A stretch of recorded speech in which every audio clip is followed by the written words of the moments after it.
여러분, 사기를 당해보신 적 있으신가요?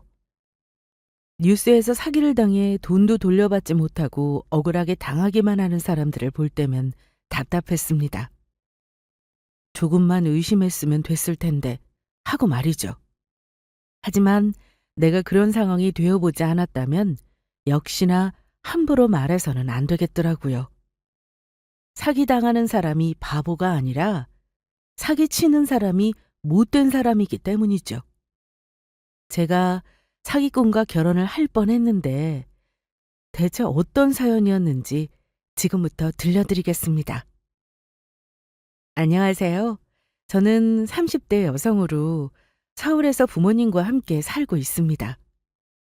공기업에 입사하여 일하고 배우느라 사실 연애할 시간도 없었는데 기껏해야 사내 연애 몇 번 해본 게 전부였습니다.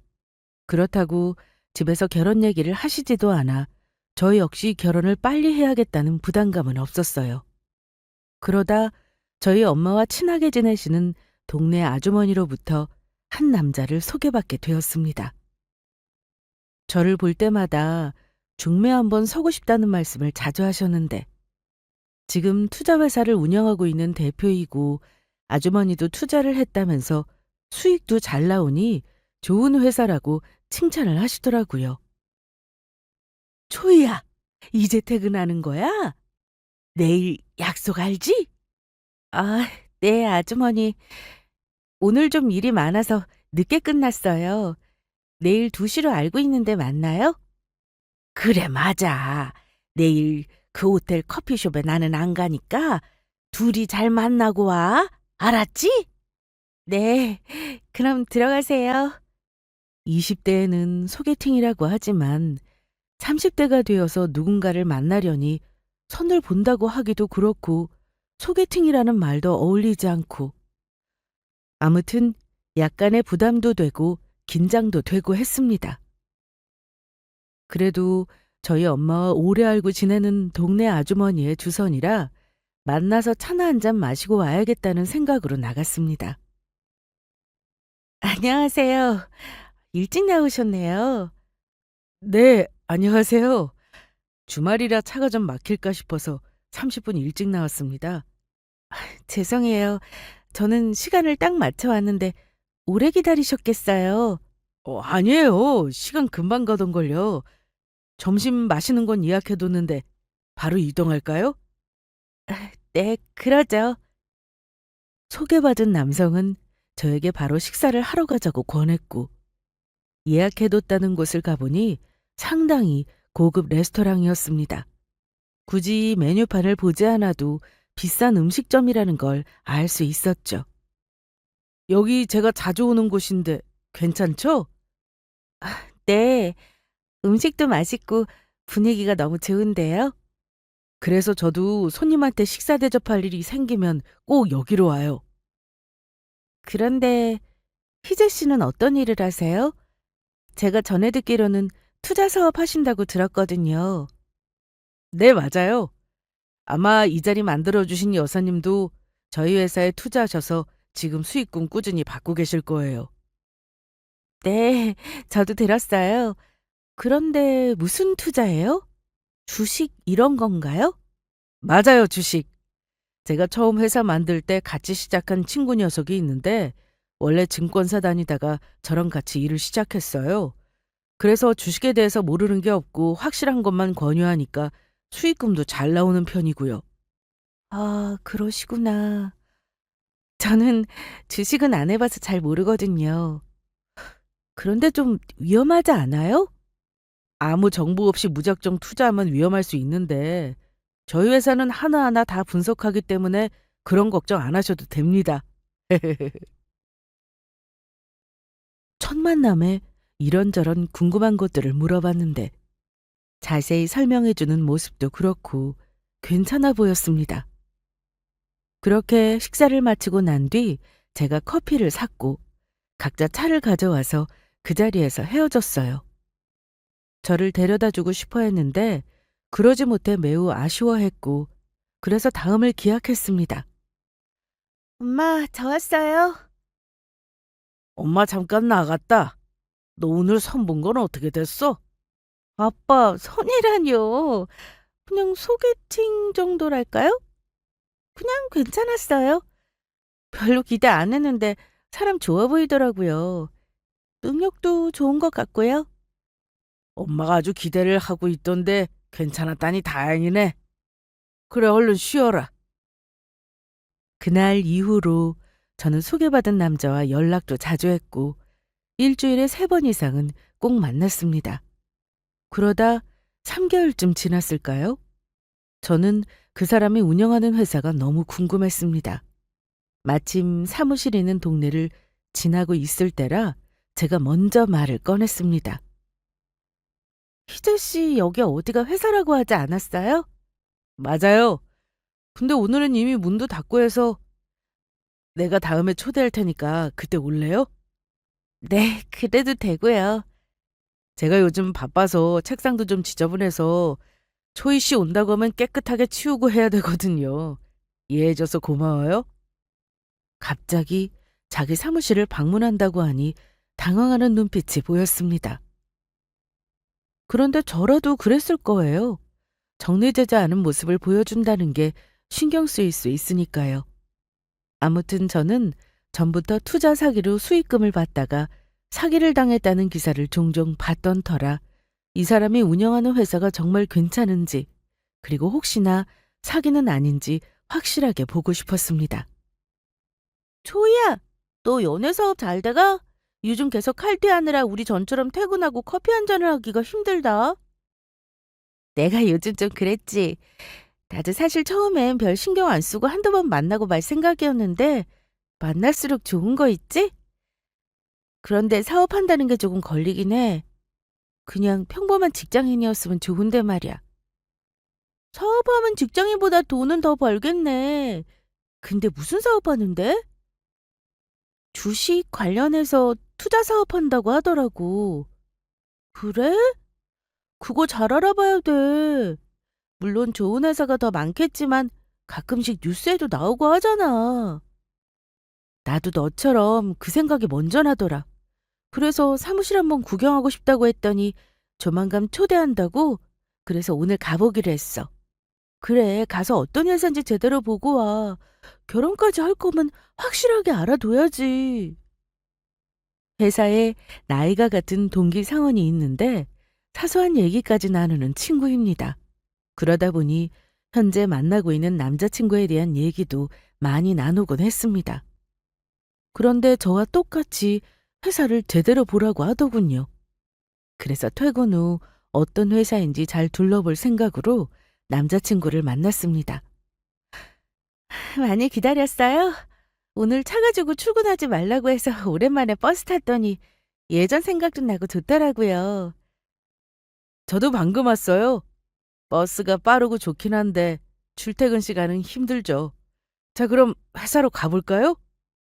그렇게 제가 다니는 회사에서 1시간 정도 걸리는 곳에 남자친구의 회사가 있었는데 퇴근 시간이라 차가 좀 막혀서 도착하니 8시가 넘었습니다. 그래도 건물에 불 켜진 사무실이 많았고 남자친구의 사무실도 일하는 직원들이 많았습니다. 희재 씨네 회사는 퇴근 시간이 늦어요?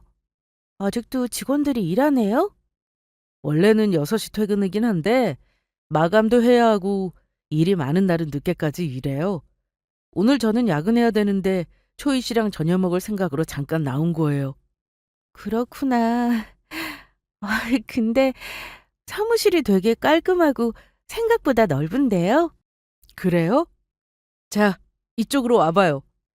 여기가 제가 일하는 곳이고 정리 좀 했는데 어때요? 진짜 깨끗해요. 그런데 전 평소 일하는 모습 보고 싶어서 온 건데 저 때문에 청소에 너무 신경 쓴 거 아니에요? 일하느라 바쁠 텐데. 별 말씀을요. 그날은 유독 정리가 안 된 상태였고 평소에 거의 이래요. 암튼 사무실 봤으니 직원들 일하게 우린 저녁 먹으러 갈까요? 네, 그래요. 남자친구네 회사를 보고 나니 그나마 안심이 됐습니다. 처음에는 작은 회사라고 해서 직원 수도 몇 명 안 될 거라 생각했는데 그 이상이었고 회사 간판도 있어서 집에 와서 검색해보니 정보도 잘 나왔습니다. 부모님도 남자친구의 회사에 대해 걱정이 좀 많으셨는데 제가 보고 왔다고 하니 마음을 놓으셨어요. 그래, 오늘 회사 보고 왔어? 어떻든? 엄마, 괜한 걱정했어요. 회사 너무 잘해놨고 직원 수도 좀 있고 회사 이름으로 내가 알아보니까 등록도 다 되어 있더라고요. 다행이네. 너 주소 내준 그 정임 엄마가 안 그래도 걱정 말라고 하는 거야. 내가 자꾸만 신경 쓰인다고 하니까 자기도 투자했다면서. 근데 투자하면 원래 그렇게 수익금을 매달 주는 게 있니? 그렇대요. 저도 물어봤는데 유망한 종목에 돈 넣어서 오르면 돈 받고 하는 거래요. 그래서 나도 돈 좀 넣어볼까 했는데 아버지가 주식은 절대로 하지 말라고 하시네? 아빠도 걱정되시니까 그런 걸 거예요. 주식은 진짜 잘 알아보고 해야 되니까요. 그날 이후로 남자친구는 저에게 정말 잘했습니다. 감기라도 걸렸다고 하면 약을 사오기도 했고 데이트하는 날은 돈 한 푼 쓰지 못하게 했죠. 하지만 저는 남녀가 데이트하는데 남자만 돈을 써야 하는 건 좀 아니라고 생각해서 무조건 같이 내곤 했습니다. 그리고 남자친구는 저 말고 저희 부모님에게도 진짜 잘하는 사람이었어요. 몸에 좋다는 건강한 식품도 자주 사들고 왔고 저희 아빠가 좋아하는 바둑을 일부러 배워와서 아빠 말동무도 해드리는 등 옆에서 지켜보니 노력을 참 많이 한다고 느껴졌죠. 그러던 어느 날 저희 집에 놀러온 남자친구는 엄마 아빠에게 투자 권유를 했습니다. 식사 도중 얘기가 나왔고 저희 엄마가 관심을 보이셨기 때문이었죠. 그런데 투자를 하면 원금은 보장해 주는 건가? 그럼요. 그러니까 다들 투자를 하는 거죠. 저희 회사 투자자 중에 외국인이나 외국에 사는 사람들도 정말 많아요. 그래? 얘 초이야. 그럼 엄마도 투자 한번 해볼까? 관심 있어요, 엄마? 희재 씨가 괜찮은 걸로 알아봐줘요, 그럼. 네, 어머님. 그럼 제가 다음 주에 출근해서 한번 알아볼게요. 그런데 남자친구가 집에 가고 난 뒤 아빠의 얼굴이 어두워졌습니다. 투자 얘기가 나왔을 때부터 표정이 좋지 않으셨는데 아무래도 투자 때문이셨던 것 같습니다. 투자란 정말 여윳돈으로 해야 하고 잘못하면 돈을 크게 잃기 때문이었죠. 당신 투자 얘기는 없던 걸로 해요. 아니 왜요? 나 다음 달에 적금 만기라 돈 좀 생기는데. 내가 여태 살면서 투자로 돈 크게 벌었다는 사람 못 봤어요. 그리고 돈을 모으려면 저금이나 저축을 해야지. 아빠 말씀도 맞는데 요즘은 투자 정말 많이 해요. 오히려 잘만 하면 적금보다 돈을 더 빨리 벌기도 하고요. 그래, 그건 안다만 너무 유행을 바라면 안 된다. 아무리 시대가 변했어도. 그리고 희재 그 친구 회사 정말 괜찮은 거 맞냐? 이제 너희 둘이 결혼 얘기도 오가는데 아빠가 직접 눈으로 봐야 안심이 될 것 같아서 말이다. 그럼 언제 한번 저랑 같이 가보실래요? 저도 처음에 걱정이 많았는데 직접 가보니까 생각이 달라졌어요. 제가 희재 씨한테 말해둘게요. 저희 집에서 아빠가 제일 걱정이 많으셨습니다. 하나뿐인 딸이 시집 가는데 당연하다고 생각은 들었습니다. 평범해도 확실한 직장만 있으면 된다고 생각하시는 분이라 개인 사업을 한다는 점이 내내 마음에 걸리셨던 모양입니다. 그래서 예비 남편에게 얘기해서 아빠도 한번 사무실을 보고 싶어 하신다고 했더니 흔쾌히 오시라고 하더군요. 일주일 뒤 아빠와 저는 그렇게 사무실을 찾았고 제가 처음 봤던 그 모습 그대로 깔끔했어요. 손님들도 많았고 아빠는 그 모습을 보시고 고개를 끄덕이시더라고요. 그렇게 시간이 흘러 저와 남자친구는 관계가 더욱 발전했고 결혼 이야기가 오가게 되었습니다. 그래서 제가 예비 남편의 집으로 인사를 드리러 가게 되었는데요. 직접 가보니 어머님은 나이가 상당히 많으셨고 혼자 살고 계셨습니다. 처음 뵐게요, 어머니. 저 김초희라고 합니다. 그래요. 사진으로만 보다가 실제로 보니까 더 이쁘네요. 말씀 편하게 하세요, 어머님. 어쩜 그렇게 말도 이쁘게 하는지. 우리 아들이 철도 없고 애 같은 면이 있는데 잘 좀 봐줘. 내가 젊었을 때 하도 애가 안 생겨서 걱정했는데 그렇게 마음고생을 하다가 마흔이 되고 나니 우리 아들이 생겼어. 그래서 애지중지 키웠네. 어머님의 연세가 72세셨는데 저희 엄마와는 17살이나 차이가 났습니다. 거기에 혼자 사시니 마음이 쓰이더군요. 그래서 예비 남편이 없더라도 가끔씩 혼자 찾아뵙고 잘해드려야겠다는 생각을 했습니다. 이날 저는 어머님의 해주신 음식도 맛있게 먹고 아주 기분 좋게 시간을 보내고 왔습니다. 사실 여기까지만 해도 결혼하는데 걱정이 하나도 없었습니다. 예비 남편은 사업이 잘 돼가고 있고 저 역시 안정적인 직장에다가 양가에서 허락도 해주셨으니 이보다 완벽한 결혼이 또 있을까 싶었죠. 그렇게 양가 허락도 받은 뒤 본격적으로 결혼 준비를 하기 시작했는데 신혼집을 알아보기 위해 부동산을 찾았습니다. 아무래도 예비 남편이 출근 시간도 저보다 빠르고 야근도 잦아서 사무실 근처로 집을 알아보게 되었어요.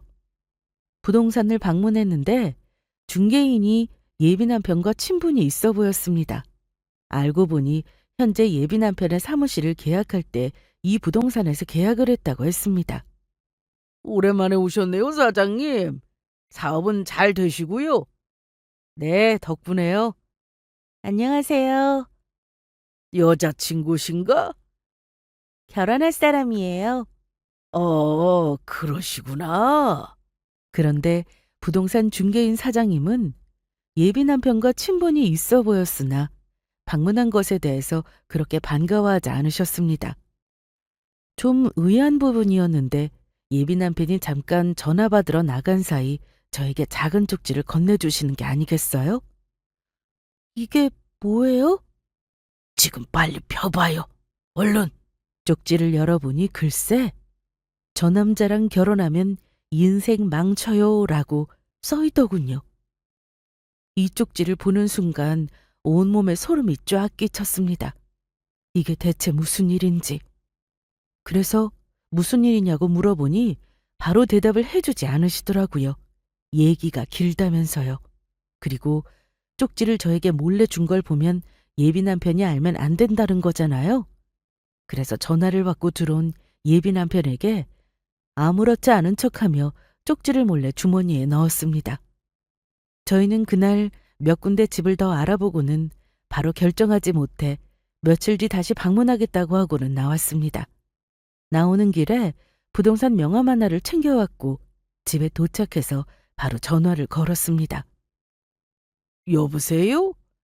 사장님, 저 아까 방문했었는데 그 쪽지요. 아, 네네. 그 남자 조심해야 돼요. 아가씨랑 결혼한다고 해서 나도 놀라서 쪽지를 급하게 써서 주긴 했는데 그 사람 사기꾼이에요. 헤어져요, 당장. 사기꾼이요? 아니, 뭘 보고 사기꾼이라고 하는 거예요? 우리 부동산에서 사무실 계약하고는 한동안 사람들이 많이 찾고 난리도 아니었어요.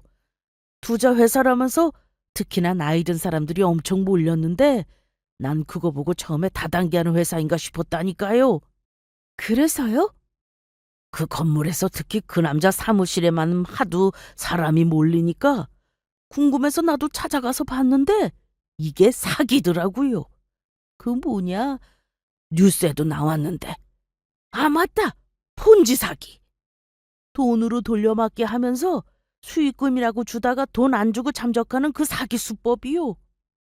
나도 처음에 돈 좀 투자해볼까 해서 설명 들어보니 이게 수익금이 계속 나올 수가 없어요. 실제로 내 손님 중에 투자했다가 수익금이 제때 안 나와 마음고생하는 사람도 좀 있고요. 고소했다가 원금도 못 받게 될까 전전긍긍하고 있다고요. 부동산 중개인이 말하길 예비 남편이 하는 일은 폰지 사기인 것 같다고 했습니다.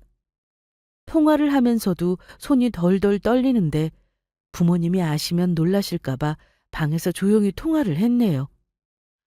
계속 얘기를 들어봤는데 처음 사무실 계약 후 나이 든 사람들이 많이 찾았고 뭐 하는 회사인지 궁금해서 가보셨다고 해요. 그런데 들어보니 이게 말로만 듣던 폰지 사기였다는 거죠. 피해 입은 사람이 지인 중에 있는데 다행히 소액이었고 또 신고를 못한 이유는 그 사람도 다른 사람을 소개해서 나중에 책임을 물을 수 있기 때문이라고 했습니다. 그래서 저는 그 회사에 투자해서 수익금도 받고 있다는 동네 아줌마를 만났습니다. 바로 저를 예비 남편과 만나게 해준 아줌마요. 조이야, 어쩐 일이야? 오늘 출근 안 했어? 오늘 연차 썼어요. 다른 게 아니라 아줌마 지금도 그 회사에 투자하고 있어요? 나 투자하고 있지. 근데 그 청년하고는 잘 돼가? 언제 국수 먹여줄 거야, 응? 아직은요. 그런데 아줌마 수익금은 잘 나와요? 그러고 보니 처음에는 꼬박꼬박 매달 나왔거든? 그런데 수익금 못 받은 지 5달이 넘어가네? 안 그래도 답답해서 얼마 전에 물어보니까 다음 달에 못 받은 것까지 한 번에 나온다길래 기다리고 있어. 그런데 왜 자기도 해보려고? 아니요. 저는 투자 별로 안 좋아해서요. 그냥 궁금해서 여쭤봤어요. 돈 있으면 해. 나 그동안 받은 수익금 벌써 원금 40%는 되는데 그거 받아서 또 넣었잖아. 투자금이 많을수록 수익금도 더 크다니까. 암튼 이번에 제대로 나와야 할 텐데.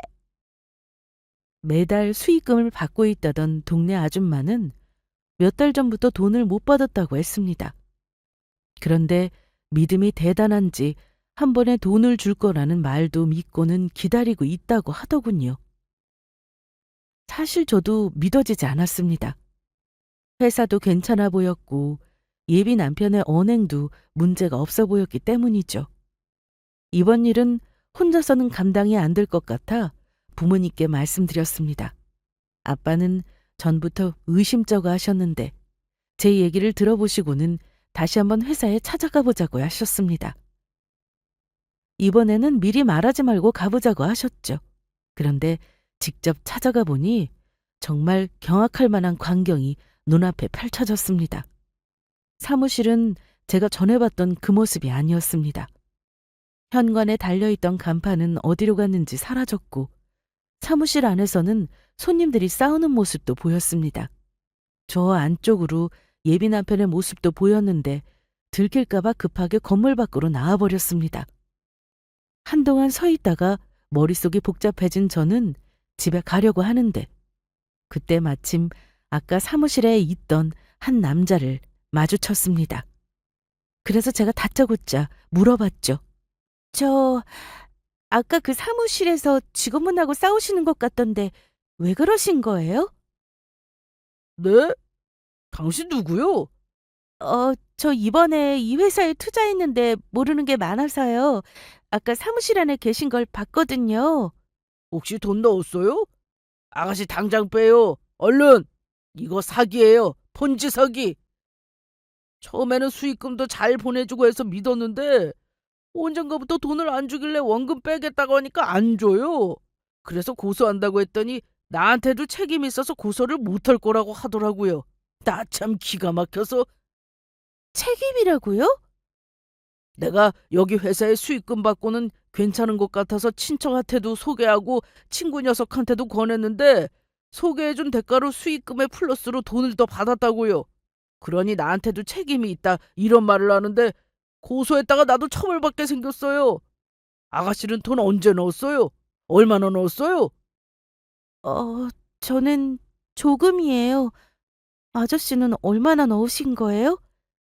지금 3억 넣었는데 수익금으로 받은 게 얼마 되지도 않고 내가 소개해준 사람 돈까지 다 물어주게 생겼어요. 저와 얘기를 나눈 남성은 나이가 좀 있는 분이셨는데 이 회사에 투자한 사람들 거의 다 나이 많은 사람들이라 대처도 잘 못하고 있다고 들었습니다. 사람의 촉은 역시나 무시할 수 없는가 봅니다. 처음 투자 사업을 한다는 말에 의심부터 했던 제가 괜히 그랬던 게 아니었어요. 그리고 제가 처음 봤던 사무실의 모습은 예비 남편이 작정하고 꾸몄던 모습이라 제가 속을 수밖에 없었습니다. 저희 아빠도 이날 아무 말씀도 못 하시더군요. 감쪽같이 속았다 보니 저와 아빠는 망연자실 그 자체였습니다. 그 수많은 사람들에게 돈을 받아서 그 돈으로 수익금이랍시고 다시 나눠주다 보니 계속해서 신규 투자자가 필요한 상황이었고, 그래서인지 사무실 안에는 사람들이 멱살을 잡고 언성을 높이는 사람들도 많이 보였어요. 결혼까지 하기로 했는데 대체 어떻게 해야 할까 고민이 많았습니다. 아무리 생각해도 결론은 하나였죠. 파혼이었죠. 그런데 이대로 그냥 파혼하는 건 찜찜했어요. 저희 엄마에게 계속해서 언제 투자할 건지 예비 남편이 자주 연락을 해왔었기 때문입니다. 그때마다 아빠가 말리셔서 여태까지 돈 한 푼 넣지 못했는데 지금 생각해보니 오히려 잘된 일이네요. 아빠와 저는 일단 집으로 돌아왔고 엄마와 상의를 하려고 했습니다. 단순히 파혼한다고 끝이 아니라 결혼할 사람의 엄마한테도 사기를 치려고 했으니 그냥 넘어갈 일은 아니었죠. 아니 이게 대체 무슨 일이야? 어? 아까도 희재한테 전화가 왔었는데 뭐야? 참나 이제 연락 받지 마. 그리고 전에 투자한다고 했던 그 돈도 절대로 주면 안 돼. 아니 그 아줌마는 어떤 사람인지 제대로 알지도 못하고 내 딸한테 소개를 해줬다는 건데 이 아줌마를 그냥 아이고 참아요. 어? 그 정임 엄마도 또 사기꾼인 거 알고 그랬겠어요? 아유 근데 이걸 어쩌나. 나 희재한테 돈 보냈는데. 뭐라고요? 얼마나? 얼마나 보냈냐고요? 근데 많이는 아니야. 2천만 원. 이 사람이 정말 내가 그렇게 돈 보내지 말라고 했는데 2천이 적은 돈이야? 어? 저희 엄마는 아빠가 그렇게 말리셨는데도 결국 저희 몰래 투자를 했다고 하셨습니다. 거기다 2천이라는 큰 돈을요. 사실 적금 만기로 받은 돈은 6천만 원이었는데 다 넣을까 하다가 아빠 생각이 나서 일부만 넣은 거라고 하시더군요. 그래서 저희 집은 이 일로 발칵 뒤집혔습니다. 아빠는 당장 전화해서 돈을 돌려받으라고 하셨지만 그렇다고 원금을 주지는 않을 것 같았어요. 그래도 일단 제가 아무렇지 않은 듯 예비 남편에게 전화를 걸어보았습니다. 희재 씨, 지금 바빠요? 좀 바쁜데 왜? 무슨 일 있었어? 아니, 우리 엄마가 투자금을 넣었다는데 어떻게 된 건가 하고. 아, 그 돈? 내가 괜찮은 종목에 넣었으니까 곧 수익금 생길 거야. 너무 걱정 말고 어머님한테도 기다리시라고만 전해드려. 혹시 마음이 바뀌셨는데 중간에 원금을 뺄 수 있어요? 아, 어쩌지? 그건 어려운데. 근데 왜 갑자기 돈을 빼시려고? 나 믿고 기다리기만 하면 돼. 나 못 믿어? 그리고 수익금이 더 많으려면 원금을 늘리는 게 좋고 또 주변 사람 소개도 해주면 더 좋고. 암튼 나 지금 일해야 해서 이따 전화할게. 예비 남편은 우리 가족이 이미 다 알고 있다는 것도 모른 채 신나서 설명을 해주었습니다. 일단 여기서 바로 파혼하고 돈 달라고 하면 안 줄 게 뻔했고 경찰에 신고하는 것도 정확한 물증이 필요했습니다. 자칫 잘못했다가는 돈도 못 돌려받고 예비 남편이 도망갈 수도 있다는 생각이 들었습니다. 그래서 저는 어떻게 하면 좋을지 생각하다가 예비 남편을 역이용하기로 결심했습니다. 본인도 사기를 한번 당해봐야 그 마음을 알지 않겠어요? 하지만 방법이 문제였습니다. 어떻게 해야 피해자들의 심정을 이해할지 그리고 쉽게 넘어올 사람도 아니어서 여러 방안을 강구했습니다. 그러다 외국에서 유학 중이던 친척 오빠가 생각났습니다. 외갓집 식구들 중에서 가장 머리가 좋기도 했고 또 외국이다 보니 제가 계획한 대로 될 것 같더라고요. 먼저 친척 오빠와 통화해서 자초지정을 설명했습니다. 큰고모 오랜만이에요. 잘 계시죠? 그래 민성아. 유학생활 힘들지 않아? 이제는 한국이 더 낯설 정도로 많이 적응했어요. 근데 무슨 일 있어요? 혹시 초이 유학 보내시려고요? 아니, 초이가 나이가 있는데 유학은 다른 게 아니라 잠깐만. 오빠 나야 초이. 그래. 야, 너 오빠한테 연락도 안 하고 뭐가 그렇게 바쁘냐? 놀러도 좀 오고 하지. 나 일하느라 바빴지, 뭐. 나 다른 게 아니라 오빠 도움이 필요해서 그런데 들어줄 수 있을까? 그렇게 저는 친척 오빠에게 그간 있었던 일들을 다 얘기했습니다. 마음 같아서는 직접 만나서 말하고 도움을 청하고 싶었으나 싱가포르에서 유학 중이라 당장 비행기를 타고 날아갈 수도 없었죠. 아쉬운 대로 전화로 설명했는데 다행히도 오빠가 바로 도와주겠다고 했습니다. 야, 그런 일 있었으면 바로 말했어야지. 고문 안 오나 큰일 날 뻔했다. 이제라도 알아서 다행이야. 그래, 내가 그럼 그 사람한테 전화해서 투자하고 싶다고 얘기만 하면 되는 거지? 응, 인터넷으로 회사 이름 검색하면 투자 회사라고 뜨니까 그거 보고 전화했다고 하면 될 거야. 내가 알기로는 외국에서도 투자하는 사람 많다고 들었거든. 그래서 의심하진 않을 거야. 그래, 알았다. 지금 오빠 학교 방학이기도 하고 시간 좀 여유가 있으니까 당장 내일 전화해 볼게. 오빠, 고마워. 친척 오빠를 통해서 제 계획을 진행시키는 동안 예비 남편은 계속해서 집을 보러 다니자고 하는데 저는 그 사람이 눈치채고 잠적이라도 하면 안 되니 회사 일로 바쁘다는 핑계를 대며 만남을 미뤘습니다. 혹시나 회사로 찾아올 수도 있어서 퇴근 시간을 일부러 늦추며 회사에서 예비 남편의 전화를 받기도 했죠. 작은 의심이라도 생기면 안 되니까요. 아직도 일하는 중이야?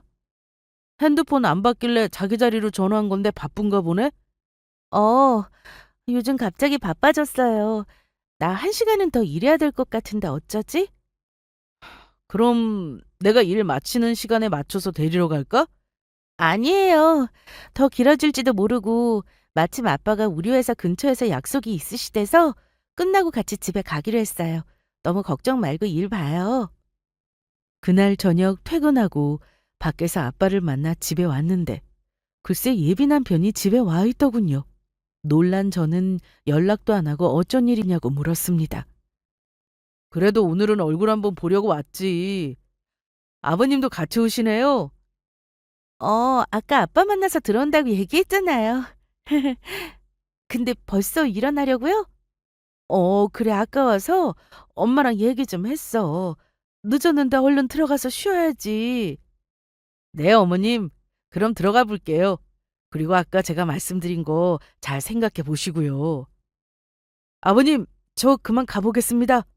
그래, 조심히 가게. 예비 남편이 나간 후 엄마에게 대체 무슨 얘기를 했는지 물었는데 다른 투자자를 더 모을 수 없겠냐고 했답니다. 아니면 엄마에게 돈을 더 넣으라고 했다더군요. 걱정이 됐던 아빠는 혹시나 엄마가 돈을 더 투자했을까봐 다그치듯 물어보셨는데 다행히도 엄마는 2천만 원 외에 돈을 더 보내지 않았다고 하셨습니다. 저는 이쯤 되니 이 사람의 생각이 궁금했습니다. 사기를 치고 있으면서 저와 결혼까지 하려고 한다는 게 말이죠. 혹시나 이 결혼도 사기가 아닐까 싶어 더 알아보고 싶었는데 알 길이 있나요? 일단 제가 급한 건 저희 엄마의 투자금을 받아내는데 먼저였습니다. 마침 친척 오빠로부터 전화가 왔고 제 계획대로 예비 남편 회사에 전화해서 투자를 하고 싶다고 말했다고 했습니다. 저의 계획은 투자를 원한다고 한 뒤 돈을 보내고 송금 확인서를 예비 남편에게 보여주는 것이었습니다. 실제로 돈은 송금하지 않고 가짜 송금증을 보내는 것이었죠. 조이야, 네가 말한 대로 2억 투자한다고 했더니 그 회사에서 아주 좋아하더라. 그래서 송금했다고 했어? 어, 좀 전에 내가 돈 보냈다고 하면서 송금 확인서를 보냈는데 바로 전화가 왔어. 돈이 안 들어왔다고. 그래서 나도 확인 중이라고만 하고 일단 전화 끊었는데 잘 속을까 모르겠다. 아마 넘어갈 거야.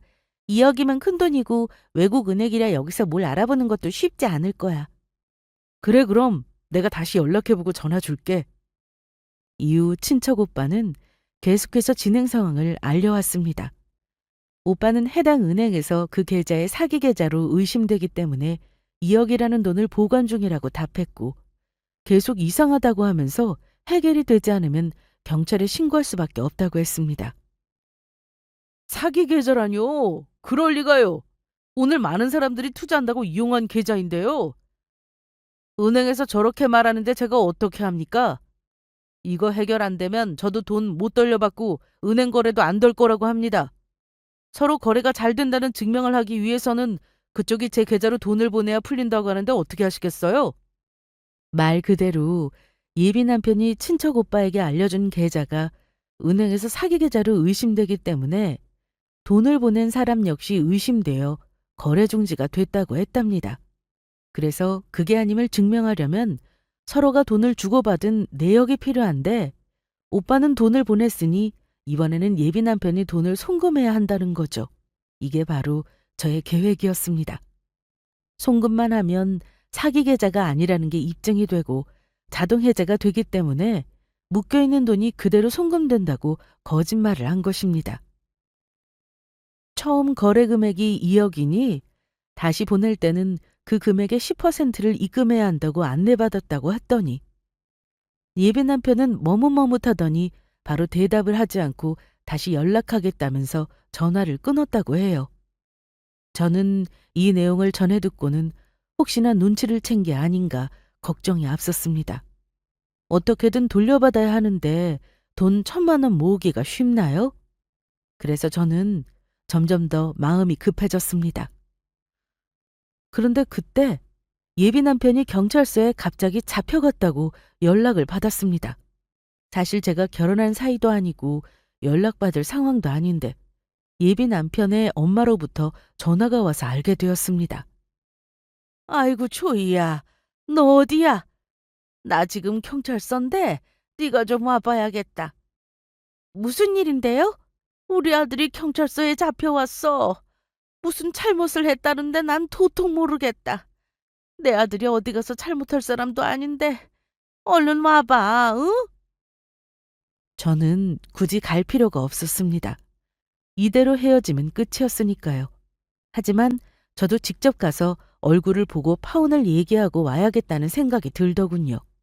그리고 저희 엄마 돈도 결국 받지 못하게 되면 고소를 해야 하기에 일단 부모님을 모시고 경찰서로 향했습니다. 어서 와라.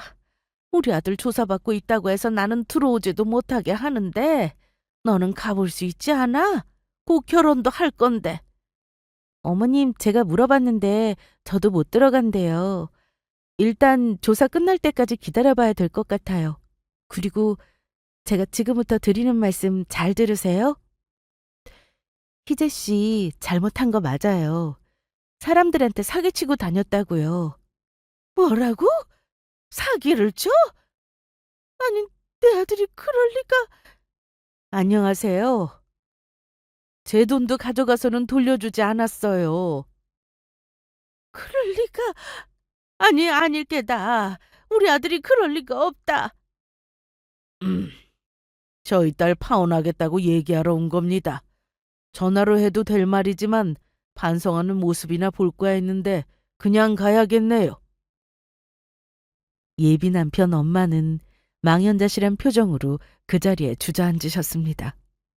일단 부모님은 집에 가시려 했고, 예비 남편 얼굴은 봐야 될 것 같아 조사가 끝나길 기다렸습니다. 대기실에서 한참을 기다리고 있는데 경찰서 입구에서 사람들이 몰려오기 시작하더군요. 최근에 사기인 것 같다면서 고소했던 사람들이었습니다. 생각보다 훨씬 더 많은 사람들이 몰려와 놀랐습니다. 그런데 왜 예비 남편은 고소당한 걸 몰랐을까요? 보통 경찰에서 신고를 하게 되면 앞뒤 상황 확인하고 고소당한 사람한테 우편물을 보내는데 그 시간이 상당 시간 걸린다고 합니다. 그러다 보니 자신이 고소당한 상태였다는 걸 전혀 인지하지 못했던 겁니다. 그래서 갑자기 경찰서로 불려가게 된 거죠. 조사가 끝날 기미가 보이지 않아 기다림의 연속이었는데 대기실에 뒤늦게 들어온 한 여자를 만났습니다.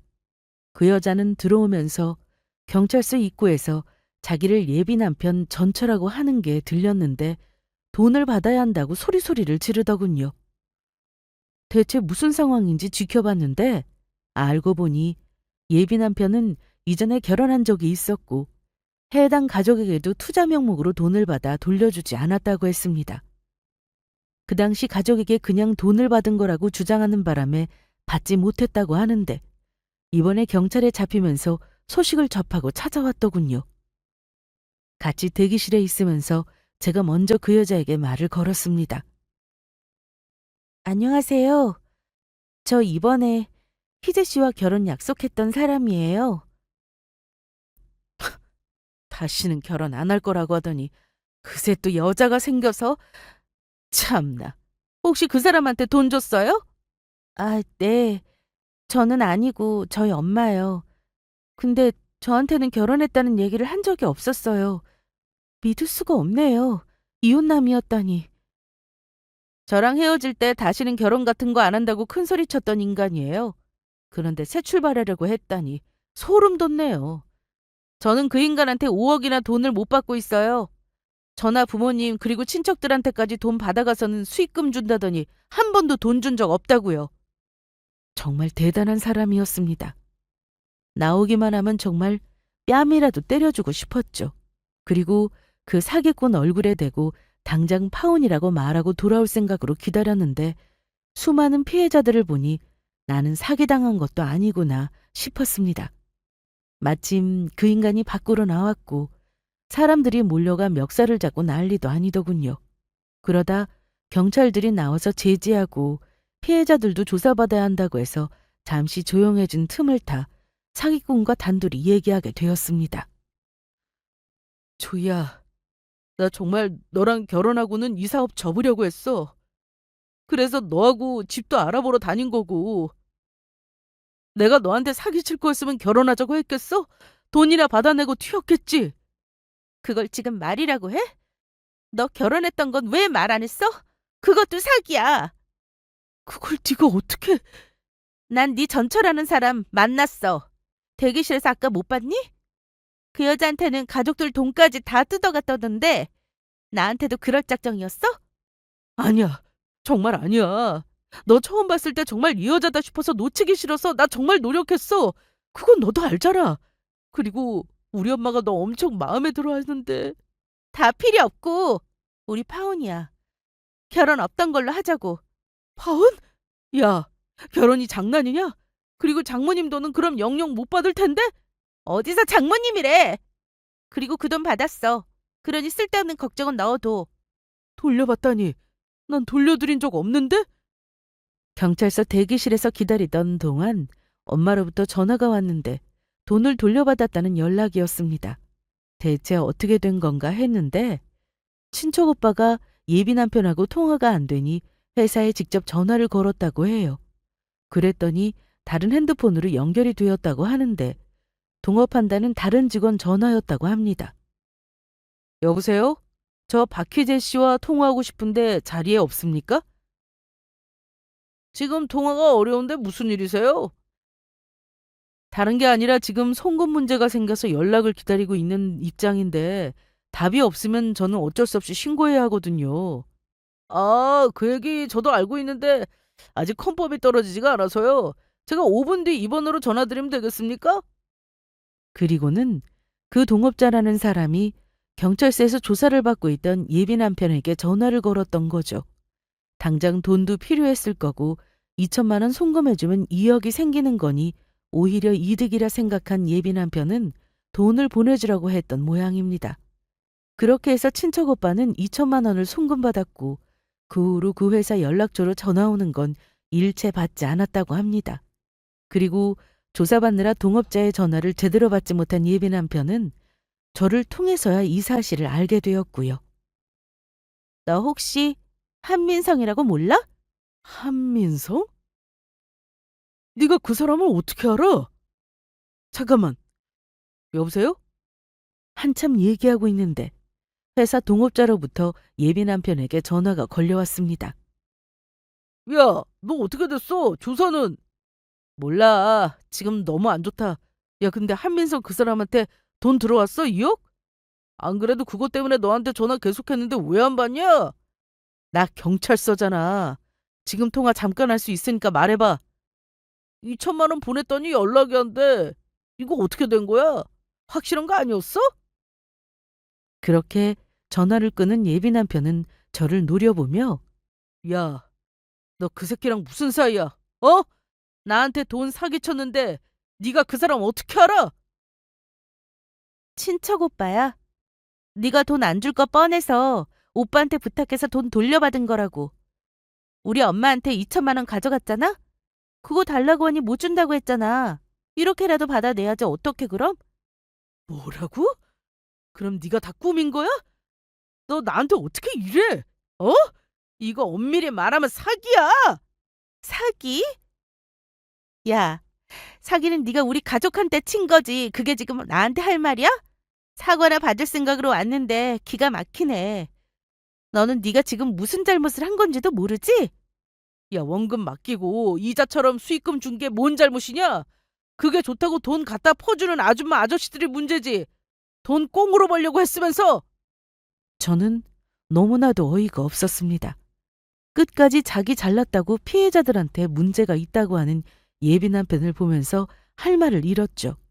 거기다 저보고 사기친 거라고 하니 기가 막히더라고요. 그래서 저는 있는 힘껏 뺨을 세게 때려주며 파혼이라고 소리쳤습니다.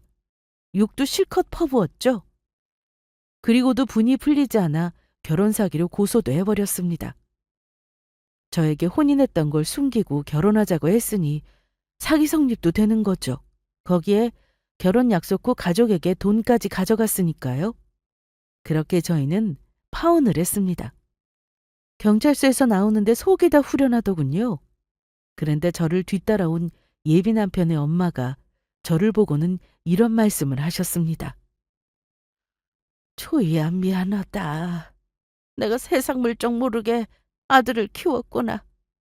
정말 어릴 때는 반듯했는데 다 내 탓이다. 내가 대신 사과하마. 어머님이 잘못하신 것도 아닌데 왜 사과를 하세요? 그리고 박희지 씨가 결혼했었던 사실은 왜 말씀 안 해주셨어요? 이 물음에는 아무 대답도 못 하셨습니다. 더 이상 대화하고 싶지 않았던 저는 그 길로 뒤도 돌아보지 않고 집으로 돌아왔네요. 집에 와보니 엄마는 친척 오빠와 통화를 하고 있었는데 저도 전화를 바꿔서 고맙다고 얘기했습니다. 이후 부동산을 찾아가서 중개인에게 감사 표시를 했습니다. 그때 그 부동산을 방문하지 않았더라면, 아니 그 중개인이 저에게 그 얘기를 해주지 않았더라면 저는 끝내 결혼까지 했을지도 모릅니다. 아, 얘기는 여기서 끝이 아니에요. 제가 예비 남편을 결혼 사기로 고소했는데 위자료도 받을 수 있게 되었습니다. 금액은 1,000만 원. 마음 같아서는 더 받고 싶었지만 결혼한 것도 아니고 금전적 피해도 해결되었으니 이 정도로 만족하렵니다. 나중에 경찰서를 통해 확인해 보니 예비 남편, 아니 그 사기꾼은 살던 집이랑 회사 보증금 그리고 차까지 다 압류가 되어 피해자들에게 일부 돈을 돌려주었다고 해요. 그래도 줄 돈이 부족하자 실형을 살겠다고 했답니다. 왜 인생을 그렇게 낭비하며 사는 건지, 정직하게 돈 벌면 안 되는 걸까요? 전 한동안은 사람 만나는 게 참 무섭고 겁이 났는데 시간이 어느 정도 흐르고 난 뒤 이제는 아무렇지 않아요. 여러분들도 투자를 하실 때는 정말 신중하게 잘 알아보고 하시고 결혼 약속도 서로 투명하게 어떤 사이인지 알고 난 뒤 하시길 바랄게요. 다시는 겪고 싶지 않은 일이지만 그래도 인생 경험했다 생각합니다. 제 이야기 들어주셔서 감사드려요.